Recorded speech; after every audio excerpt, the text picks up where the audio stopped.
Hello दोस्तों, कैसे हो आप सब। जॉब यूनिवर्सिटी चैनल में आप सभी का स्वागत है। तो एसएससी यानी कि स्टाफ सिलेक्शन कमीशन ने combined higher secondary examination SSC CHSL की नोटिफिकेशन रिलीज कर दी है। तो चलिए देखते हैं यहाँ अप्लाई करने की एलिजिबिलिटी क्राइटेरिया क्या रहती है, एज लिमिट क्या रहता है, सिलेक्शन प्रोसेस क्या रहेगा, एग्जामिनेशन पैटर्न कैसा रहता है, सैलरी कितनी मिलती है, जॉब प्रोफाइल क्या रहता है एंड इंपॉर्टेंट डेट्स क्या क्या रहेंगे। सबसे पहले बात कर लेते हैं इंपॉर्टेंट डेट्स की। ऑनलाइन रजिस्ट्रेशन स्टार्ट हो चुकी है। अप्लाई करने की लास्ट डेट 7 मार्च रहेगी।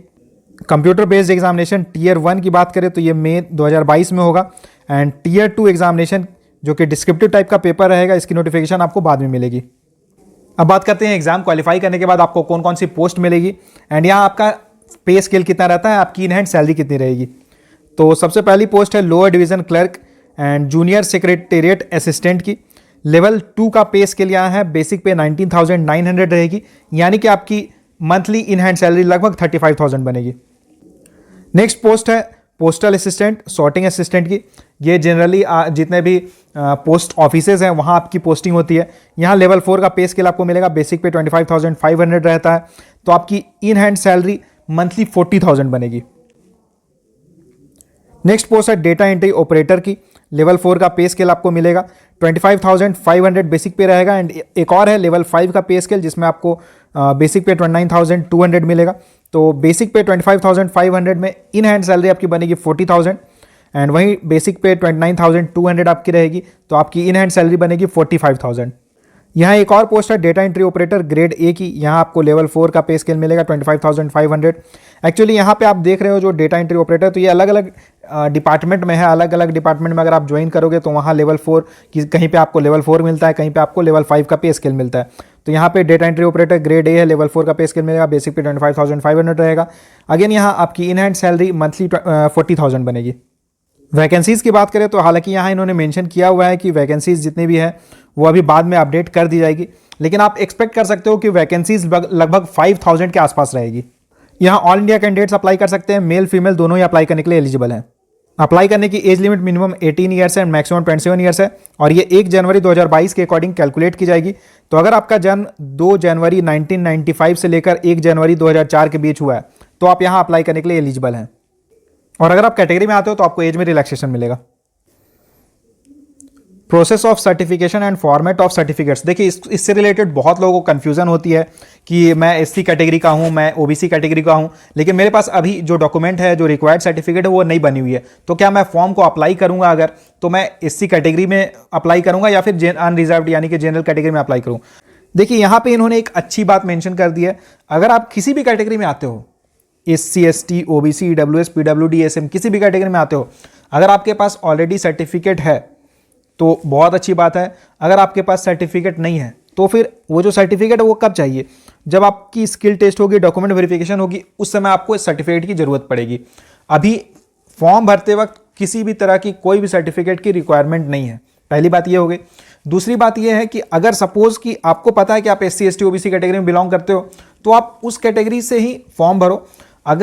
अगर आप किसी रीजन से सर्टिफिकेट नहीं बनवा पाते हो, कोई भी रीजन हो सकता है आप सर्टिफिकेट नहीं बनवा पाए, और अगर आप अनरिजर्व्ड कैटेगरी का जो कट ऑफ है उसे क्लियर कर लेते हो तो फिर आपको अनरिजर्व्ड में काउंट किया जाएगा एंड उसके बाद आपकी सिलेक्शन अनरिजर्व्ड जैसे ही होगी। तो यहाँ पे आपको बिल्कुल भी डरने की जरूरत नहीं। अगर आपका सर्टिफिकेट बना हुआ है बहुत अच्छी बात है, सर्टिफिकेट नहीं भी बना हुआ है तब भी आप जिस कैटेगरी से बिलोंग करते हो उसी कैटेगरी में आपको फॉर्म भरना है। क्लियर। अब बात करते हैं एसेंशियल एजुकेशन क्वालिफिकेशन की।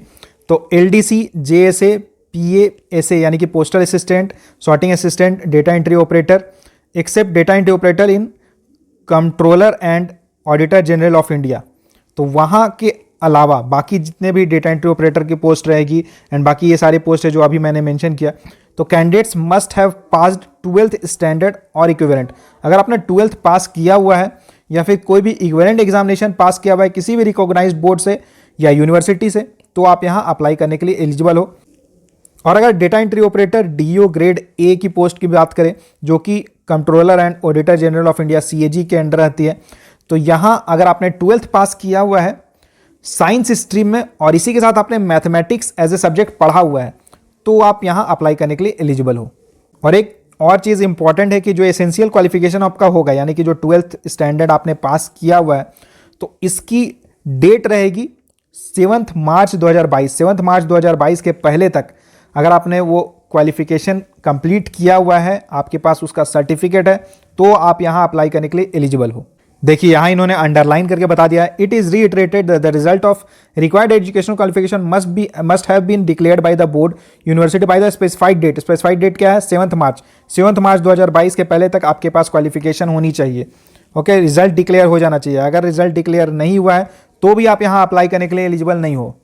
एप्लीकेशन प्रोसेस की बात करें तो यहाँ अप्लाई करने का सारा प्रोसेस ऑनलाइन रहेगा। आप डायरेक्टली ssc.nic.in जो कि एसएससी की ऑफिशियल वेबसाइट है, इस पे जाके रजिस्टर कर सकते हो।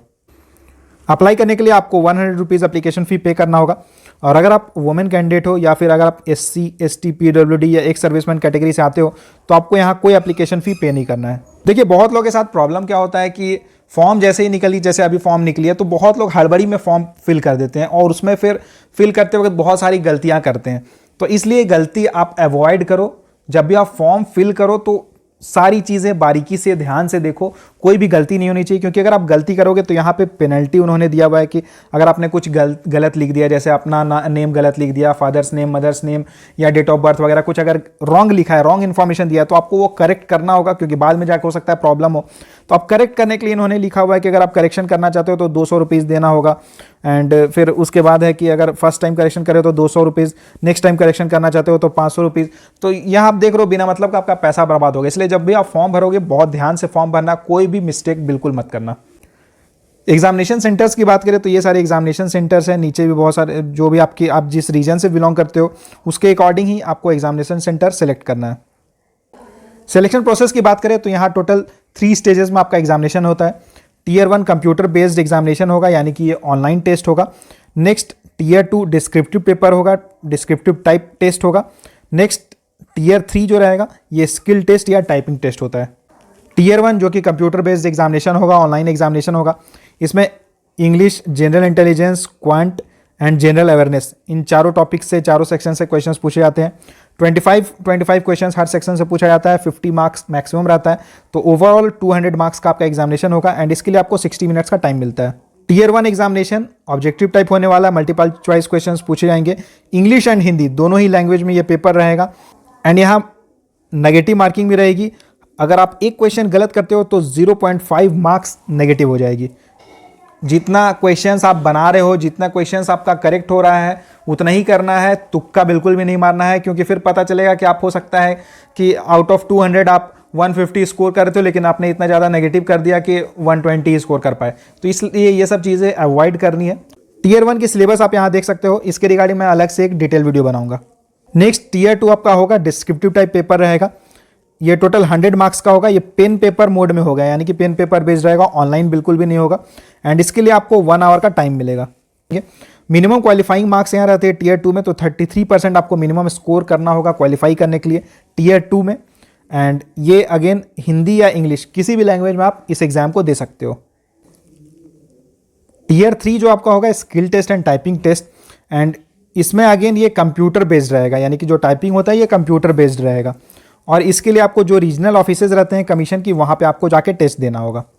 देखिए बहुत इंपॉर्टेंट है पोस्ट प्रेफरेंसेस। बहुत सारे लोग इसमें गलती कर देते हैं, उनका सिलेक्शन हो जाता है, मार्क्स अच्छा स्कोर करते हैं लेकिन उन्होंने जो ऑप्ट किया रहता है उसमें फिर गड़बड़ कर देते हैं। ऊपर में हो सकता है वो ऐसी पोस्ट चूज़ कर ले जो उतनी अच्छी नहीं हो। तो इसके रिगार्डिंग मैं अलग से डिटेल में वीडियो बनाऊंगा कि आपको पोस्ट कौन सा प्रेफर करना है। जैसे कि बैंकिंग एग्जाम्स में क्या होता है, प्रीलिम्स के मार्क्स को फाइनल में नहीं ऐड किया जाता है, केवल मेंस के मार्क्स को ही कंसिडर किया जाता है फाइनल के लिए, फाइनल मेरिट लिस्ट के लिए। लेकिन ये जो SSC CHSL एग्जाम है इसमें टियर 1 एंड टियर 2 दोनों के मार्क्स को कंसिडर किया जाएगा। और skill test, typing test qualifying nature का होता है, इसके मार्क्स को ऐड नहीं किया जाएगा। तो दोस्तों ये थी सारी डिटेल्स SSC CHSL के रिगार्डिंग। इससे जुड़ा अगर आपका कोई सवाल रहता है तो आप मुझे कमेंट करके पूछ सकते हो।